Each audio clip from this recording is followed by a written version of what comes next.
سارے انجینئر محمد علی مرزا شاید آپ انہیں جانتے ہو، وہ آج کل بڑے پہلے تو خان کی حمایت میں تھے. وہ حضرت بھی وہ قوال کے پیچھے جو وہ ہم نوا نہیں ہوتے جو تالیاں بجاتے تھے، سمجھ لو کہ قوال کو نئے ہم نوا مل گیا. یہ مجھے فتنہ معلوم ہوتا ہے. یہ بدبخت نہ حق کی بات کرتا ہے نہ سچی بات کرتا ہے. شیر افضل مروت صاحب نے جناب تنقید کی ہے انجینئر علی مرزا کے اوپر. یہ مجھے فطرہ معلوم ہوتا ہے، خان کے خلاف بات کرنے پر اس کو شہرت مل جاتی ہے. مجھے اس سے کوئی غرض نہیں ہے کہ دنیا کیا کر رہی ہے، مجھے صرف اس چیز سے غرض ہے کہ میرے نبی نے کیا مجھے حکم دیا صلی اللہ علیہ وسلم. مروت صاحب نے جناب تنقید کی ہے انجینئر علی مرزا کے اوپر. اب یہ ایک نیا پنڈورا باکس ہے. یہ بیسیکلی ایک دن پہلے کی گفتگو میری نظر میں ابھی آئی ہے. انہوں نے کہا کہ یہ جو مولوی ہے مرزا، یہ مجھے فطرہ معلوم ہوتا ہے. یہ کون کہہ رہا ہے؟ شیر افضل مروت صاحب کہہ رہے ہیں کہ انہیں یہ فطرہ معلوم ہوتے ہیں. اس کو مولوی فتنہ بولنا چاہیے. نیم کالنگ تو ویسے ہی آپ لوگوں پہ مطلب اخیر ہے نا آپ لوگوں پہ. انہوں نے کہا یہ بدبخت نہ حق کی بات کرتا ہے نہ سچی بات کرتا ہے، خان کے خلاف بات کرنے پر اس کو شہرت مل جاتی ہے. لہٰذا میرے خیال میں ایسے مولویوں کے متنازع بیانات کی اتنی اہمیت نہیں ہونی چاہیے. اچھا، خان کے خلاف بات کرنے پر اس کو شہرت مل جاتی ہے، تو جناب آپ کو خان کے حق میں بات کرنے پہ جو شہرت ملی اس کے بارے میں کیا کہیں گے؟ اور انجینئر علی مرزا کی بات سے آپ ڈس ایگری کر سکتے ہیں. میں بہت سی باتوں سے ڈس ایگری کرتا ہوں. میں نے اچھی طرح مجھے یاد ہے جب میں نے علی بھائی کا انٹرویو کیا تھا تو میں ان کی بہت سی باتوں سے ڈس ایگری کرتا تھا، اور آج بھی کرتا ہوں، لیکن رسپیکٹ کے ساتھ.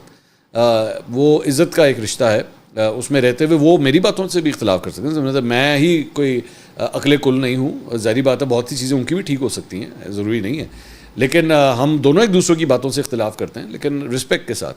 لیکن اب یہ پالیٹکس ہے نا. شیر افضل مروت صاحب یہ کہہ بھی سکتے تھے کہ جناب انجینئر علی مرزا کی باتوں سے میں ایگری نہیں کرتا، یا وہ جو موقف رکھتے ہیں ایگری نہیں کرتا.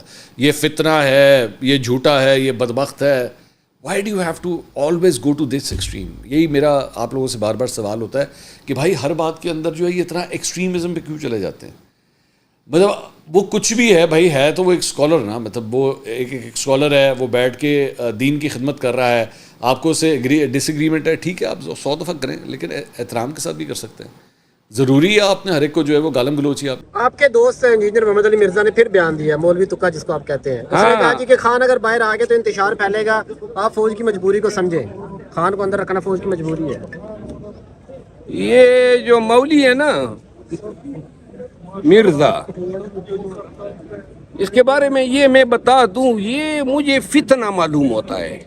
اس کو مولوی فتنہ بولنا چاہیے. یہ بدبخت نہ حق کی بات کرتا ہے نہ سچی بات کرتا ہے. خان کے خلاف بولنے پہ اس کو شہرت مل جاتی ہے. تو لہذا ایسے مولوی جو ہیں میرا خیال نہیں ہے کہ ان متنازع بیانات کی اتنی اہمیت ہونی چاہیے. میں نعوذ باللہ یہ نہیں کہہ رہا ہوں کہ خان صاحب کو مروا دیا جائے. اسی ویڈیو میں ان ظالموں نے وہ کلپ نہیں کاٹا جس میں میں نے کہا کہ اللہ تعالیٰ خان صاحب کو زندگی دے، وہ باہر آئیں تو پھر ہم انہیں سمجھائیں گے کہ آپ اپنے ایٹیٹیوڈ کے اوپر نظر ثانی کریں، آپ اپنے معاملات کو درست طریقے سے لے کے چلیں. یہ وہ ساری چیزیں موجود ہیں جس میں نے خان صاحب کو دعا دی ہے، وہ انہوں نے نہیں کاٹی.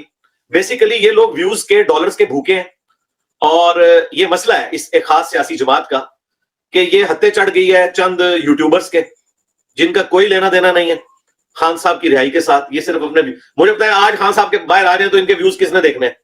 یہ تو سارے بیچارے بے روزگار ہو جائیں گے، اس لیے اس قسم کی حرکتیں کرتے ہیں. شیر افضل مروت کے ساتھ ان لوگوں نے کیا کیا؟ پہلے اسے ہیرو بنایا، بعد میں کہا یہ اسٹیبلشمنٹ کا ایجنٹ ہے جس کو دل کرتے ہیں.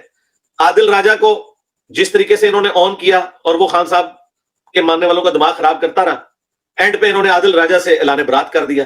لیکن اعلان برات کے باوجود عادل راجہ آج بھی ان کی سٹریمز میں بیٹھا ہوتا ہے، اس کے کمنٹس یہ کوٹ کرتے ہیں، ایک ٹکٹ میں ڈبل مزے کر رہے ہیں. اور اس نے میرے بارے میں اس وقت یہ سٹیٹمنٹ دی تھی نومبر 2023 میں کہ انجینئر صاحب نے ایک بہت بڑا عہدہ قبول کر لیا ہے ان کو اسٹیبلشمنٹ نے. اس نے بھی کہا، صدیق جان نے بھی کہا. صدیق جان نے تو خیر بعد میں معذرت کر لی تھی، اس لیے جو اس کی صحیح بات ہے وہ میں کہوں گا.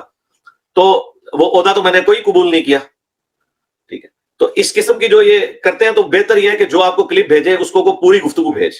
الحمدللہ جو لوگ پوری گفتگو دیکھتے ہیں اس کے بعد پھر وہ ان کے لیے دعائے خیر ہی کرتے ہیں انورٹڈ کامہ میں. جو لوگ اس طرح ادھوری ویڈیوز کاٹتے ہیں، مجھے اس حوالے سے بڑی حیرانگی ہوتی ہے کہ مذہبی طبقے سے تو سمجھ آتی ہے کہ وہ آؤٹ آف کانٹیکسٹ کسی کے کلپ کاٹے، لیکن ایک پولیٹیکل جماعت کو زیب نہیں دیتا کہ وہ اس طریقے سے اپنے معاملات کو لے کے چلے اور اس طرح کسی کے اوپر جھوٹا الزام لگائے اور جس بندے کے بارے میں دل آئے اس کو یہ کہہ دے کہ یہ فلاں کا ایجنٹ بن گیا.